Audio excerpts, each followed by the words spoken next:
Excellencies, distinguished guests, ladies and gentlemen, welcome to farewell reception of Ambassador Todung Mulya Lubis and Madam Damiati Lubis of the Republic of Indonesia. We express our appreciation to all of you who are here with us today. We kindly invite Dean of Diplomatic Corps in Oslo, Her Excellency Ambassador Mamau, to deliver her remarks. Ambassador Mamau, the floor is yours.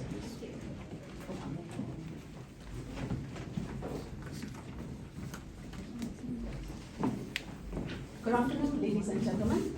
Since this is the first occasion that we're meeting, may I wish you Happy New Year. Dear Pak Tondon, you arrived in Oslo in April 2018, and after serving the interest of Indonesia for nearly 5 years, you and Ibu Sisi are returning to the sunny Indonesia pretty soon. Allow me to say a few words about Pak Tondon.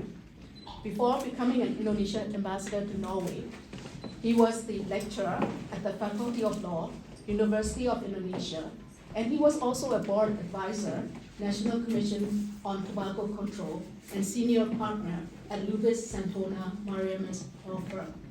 So you can see Ambassador Tondon is not a professional diplomat like us. After arriving in Oslo, you became very active in promoting Indonesian interests in Norway. But due to COVID-19 pandemic, you had to slow down a little bit. After lifting the restrictions, you became very active once again. In 2021, Independence Day, you informed the audience, and I quote, "This would be my last Independence Day celebration." Well, you and us celebrated together on the 2022 Independence Day last year. You became the longest serving Indonesian ambassador to Norway.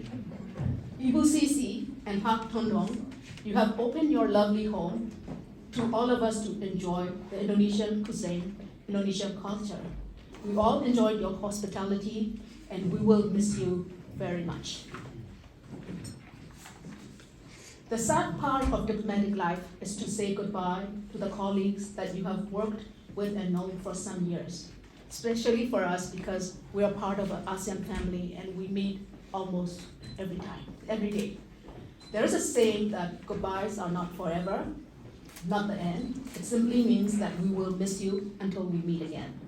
On behalf of the diplomatic community in Oslo, I have the honor to present to you with a flag.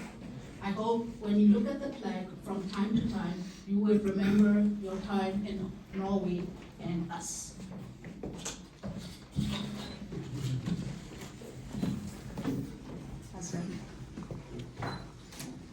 Oh, I have to take off my Okay, 1, 2, 3, 1, 2.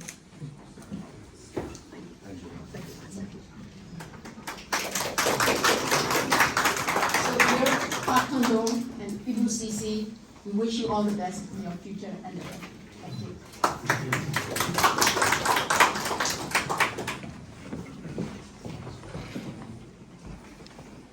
Excellencies, distinguished guests, ladies and gentlemen, we are pleased to invite Mr. Erik Solheim, Foreign Minister of Climate and the Environment of the Kingdom of Norway.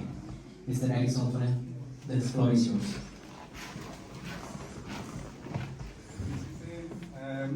Good afternoon, everyone. Happy New Year.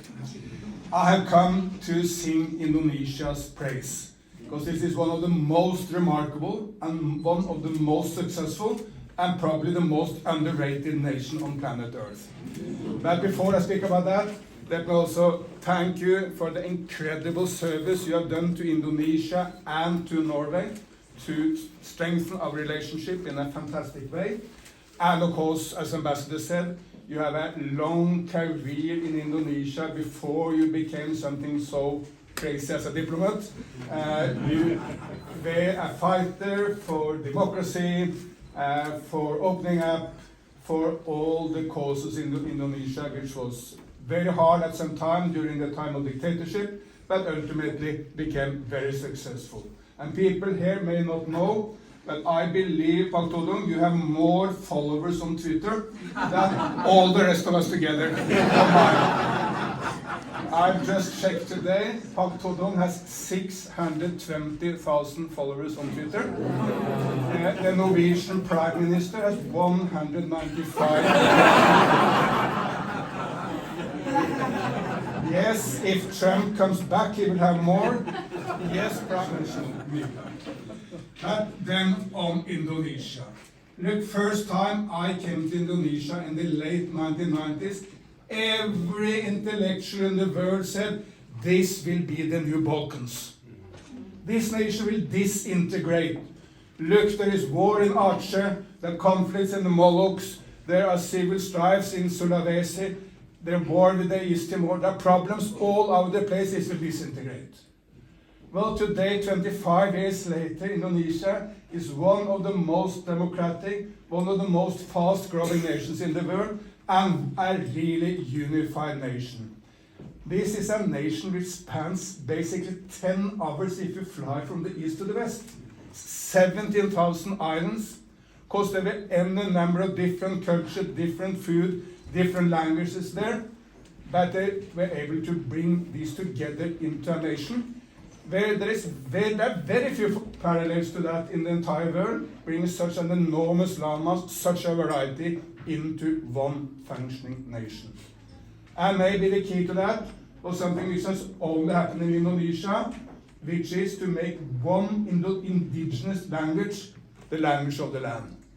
Remind yourself, everywhere else in Africa, Asia, if there is a national language, it's French, it's English, it's Spanish, it's a European imposed language, not an indigenous language becoming the language of the land. The only parallel is Swahili in East Africa, in Tanzania, where they made one local language, that national language. But this has gone without real conflict, without real strife, and made Indonesia a very, very strong nation in the early days of the 21st century. So that's one, unifying this nation. Second development, when Indonesia became independent from the Dutch in the 1900s, about 1949, well, life expectancy in Indonesia was in the 30s. When Suharto became the military or political leader of Indonesia in 1965, life expectancy would have been about 46. Now life expectancy in Indonesia is 72. And we Europeans and those Americans should not be too confident that Indonesia will not go past us in the next decades, because life expectancy in Indonesia since the 1960s has increased every year. I checked this last year, it was 72.13. Well, the year before it was 71 point something. It's increasing by the day, and we need to step up our efforts here in North America if we want to compete with you on life expectancy. But this is a miraculous development in a difficult place, and of course it has brought so many people out of poverty, and this happened during the dictatorship of Suharto. That's happened after the democracy and opening up of Indonesia. Still, the trajectory has been exactly the same, towards less poverty and better life for people and higher life expectancy. And Norway and Norwegian business should see an opportunity in this. Can we invest more? And now we have worked hard on this. There's not enough investment, and areas like shipping and renewable energies are fishing, fish farming are obvious areas where Norway may have some expertise which could be of interest to Indonesia. But in the years to come, we will also, of course, welcome Indonesian investments in Norway. This is a two-way traffic, not one way. But we should step up in the economic sphere between Norway and Indonesia. And thirdly, environment. Last year, how big was deforestation in Indonesia? 0? None. In about 2010, then President Yudhoyono, SPY as it's called in Indonesia, he came here to Oslo. We made an agreement that Norway will put $1 billion on the table to help Indonesia reducing deforestation. SPY even wrote a poem after his visit called Oslo, and because we were all very happy with this development. In the beginning it was a bit slow. Deforestation started to come down, but it was slow. At that time we had a brilliant relationship with Brazil, went down very fast in Brazil, a bit slow in Indonesia. Of course with Bolsonaro in Brazil, it went up in Brazil, but it continued to go down in Indonesia, and it has now reached 0. And that's remarkable for the second biggest rainforest nation in the world, and one of the most difficult places to really sustain the rainforest. Why did it happen? Because Indonesia has a wise political leadership under President Jokowi, that with great environment minister, Siti, Sri Mulyani, the Minister of Finance, and many other good leaders in government and parliament who set the right policies. But added, private business in Indonesia also rise to the occasion. I am working to some extent with a company called RGE. It's Singapore registered, but an Indonesian company. It's the biggest paper and pulp company in the world. It's one of the biggest palm oil companies in the world. There is 0 deforestation in the value chains of RGE. Again, because the politics and visionary business leadership come together, and they know that they can do their business without harming the environment of Indonesia. There's already plenty of land they can use. Even is conserving a rainforest in Sumatra. I think it's in Riau where you are from, if I'm not mistaken. Correct me if I'm wrong, but I think you're from Riau, or at least you went to school in Riau. Yeah, that's in Sumatra. And this rainforest is very well protected by the company, because they have the fire brigades, the helicopters, everything needed to make sure that there are no incursions into the rainforest.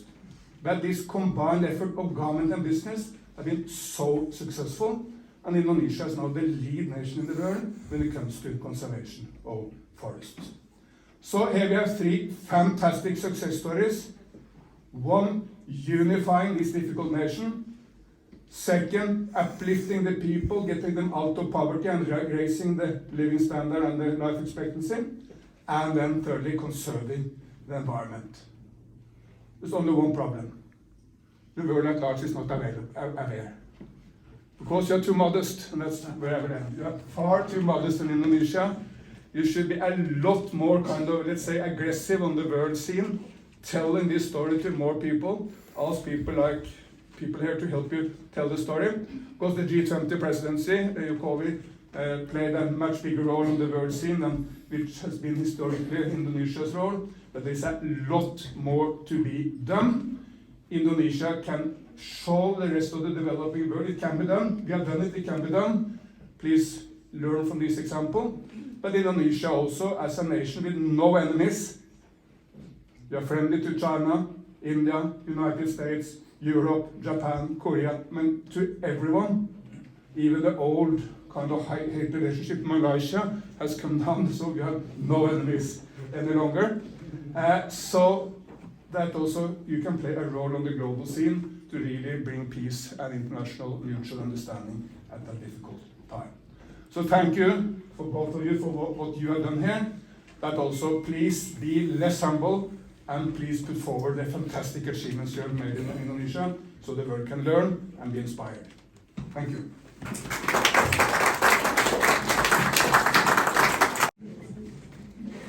Excellencies, distinguished guests, ladies and gentlemen, now we would like to kindly invite His Excellency Ambassador Todung Mulya Lubis, Madam Damiati Lubis, and Ms. Oriza Sativa Lubis to the stage for Ambassador Lubis to deliver his remarks. Ambassador, please.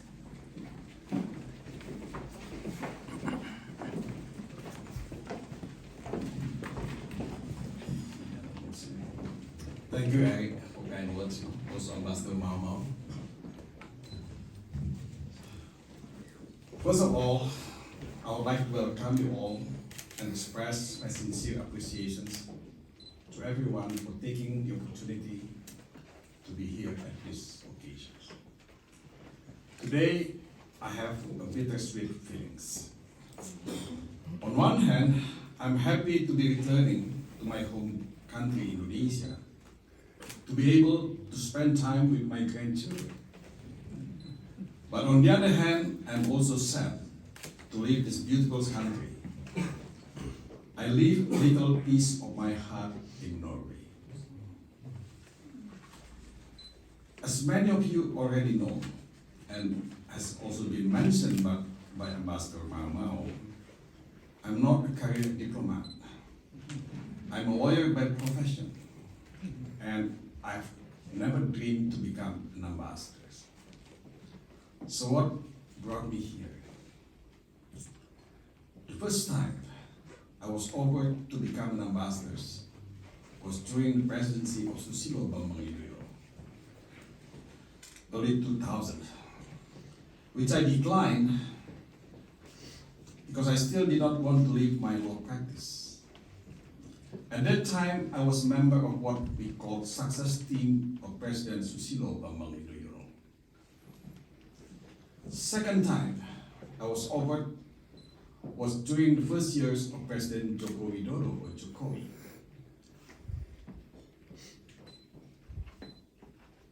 I said to President Jokowi, I only wanted to be an ambassador if I was given a post in London.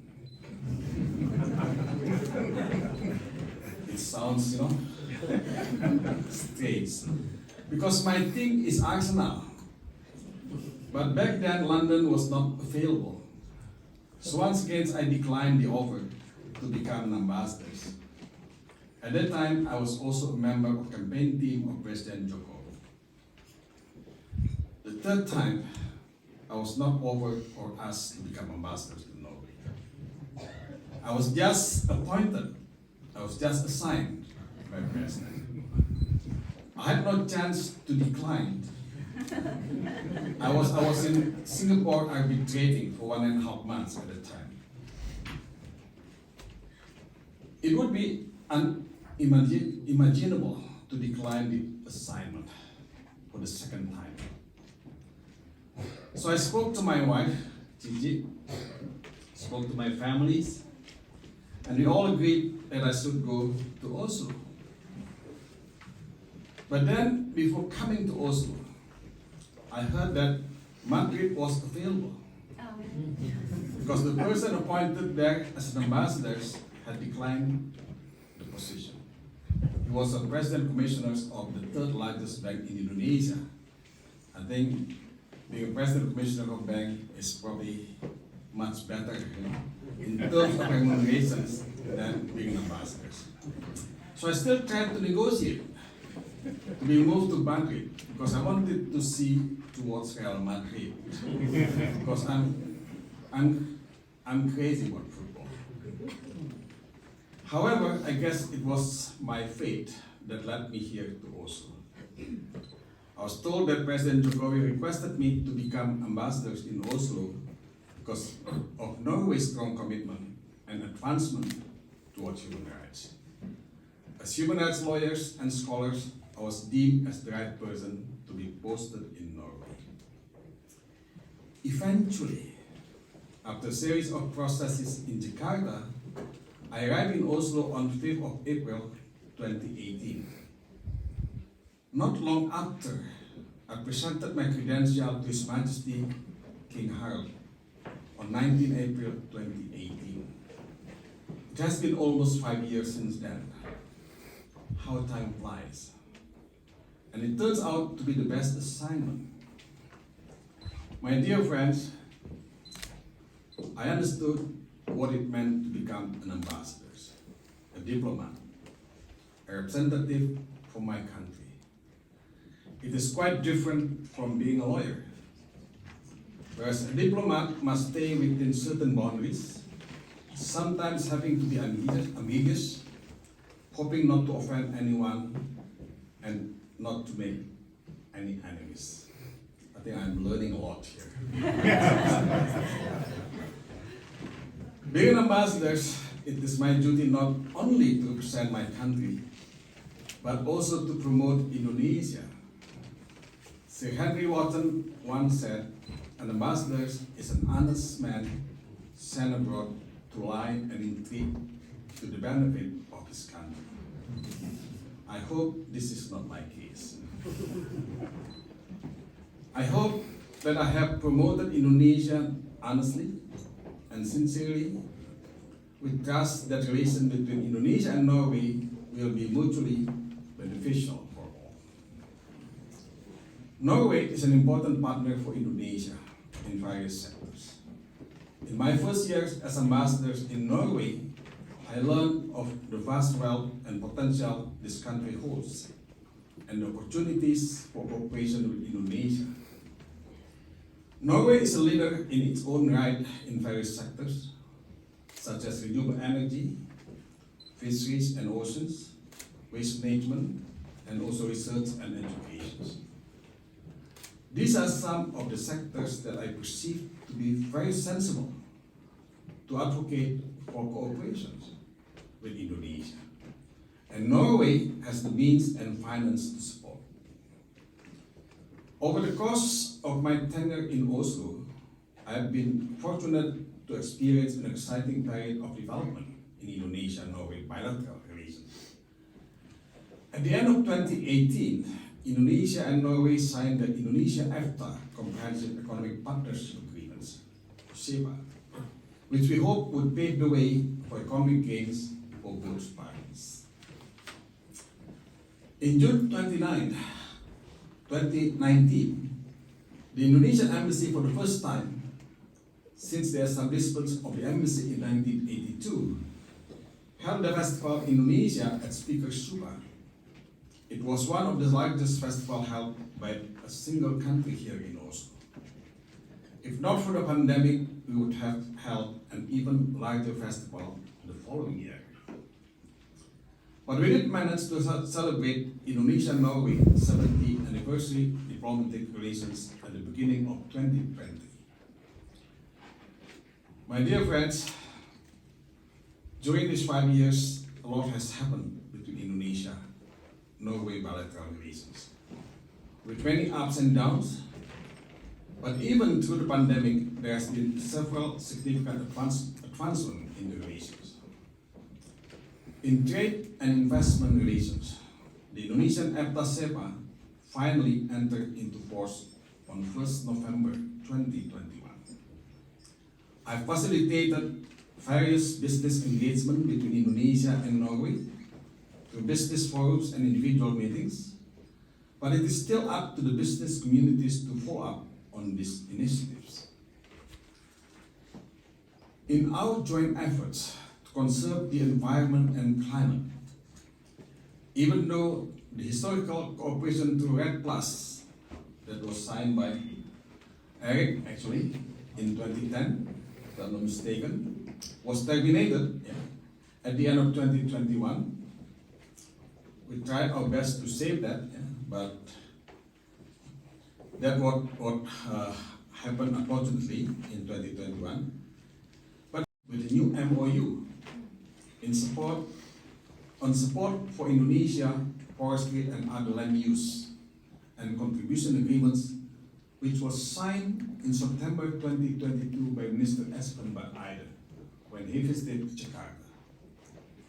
We have also signed new agreements for cooperation in the oceans and fisheries sectors when our ministers came here.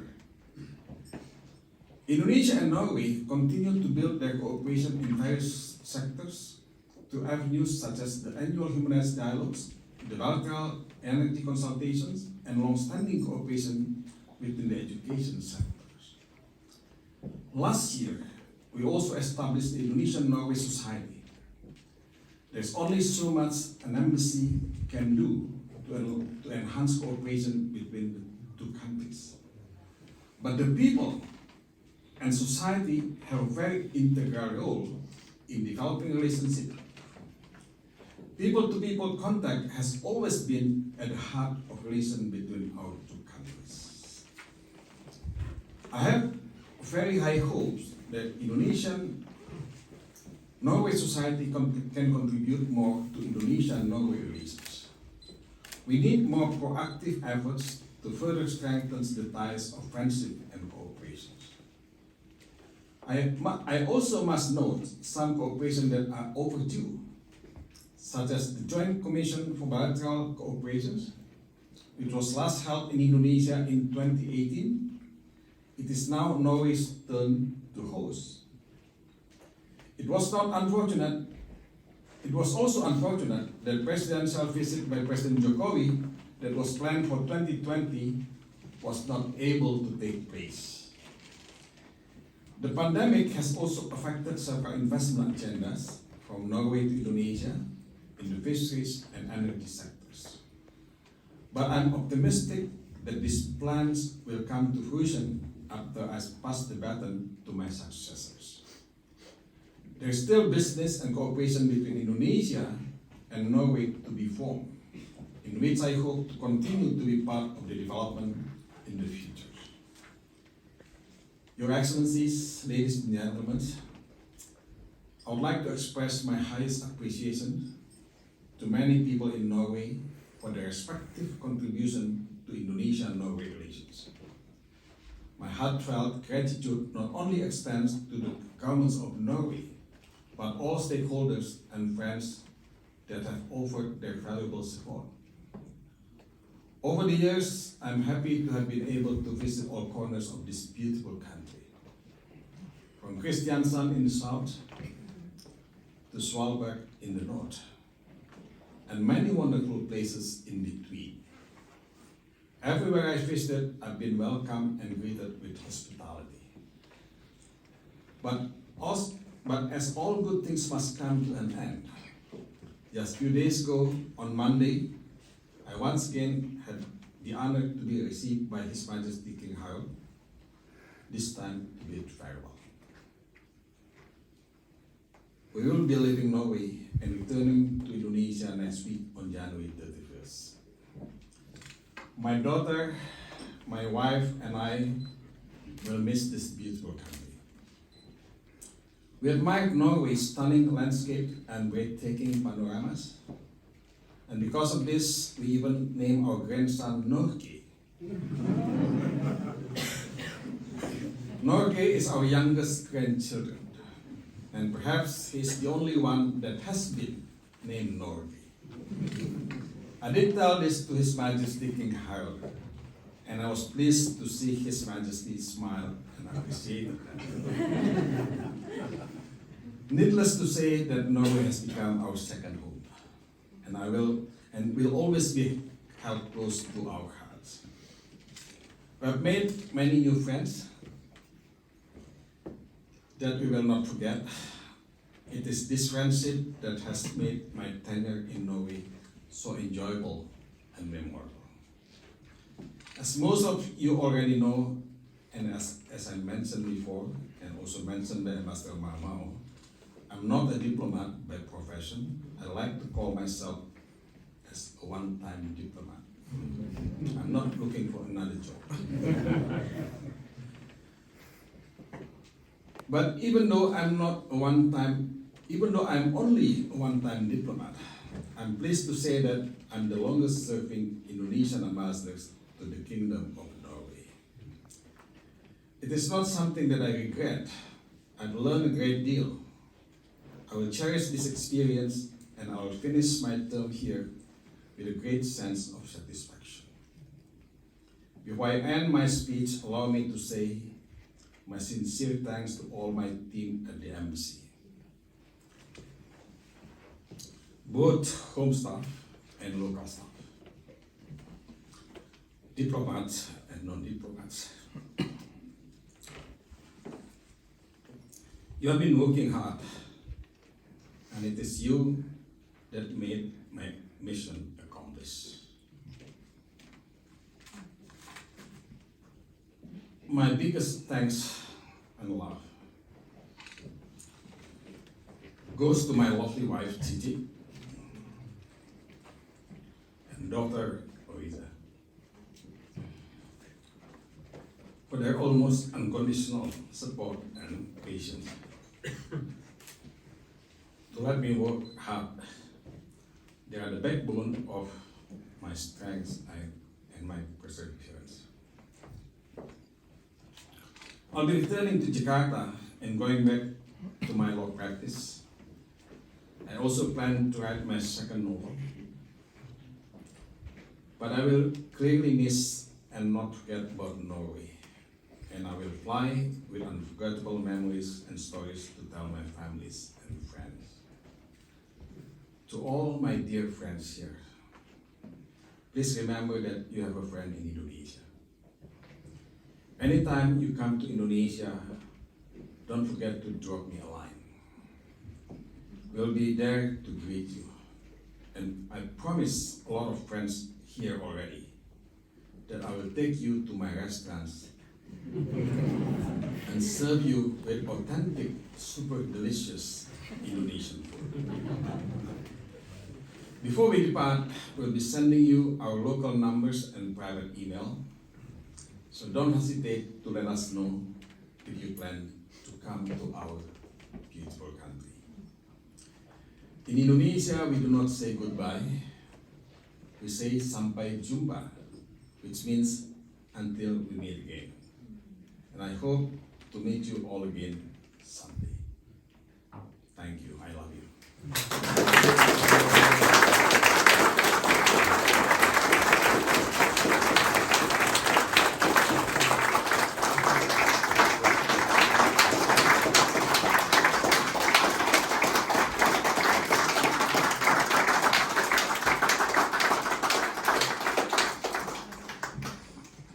Thank you, Ambassador Luis, Madam Damiati and Riza. Right, to the culinary room, and thank you. Sampai jumpa lagi and good evening.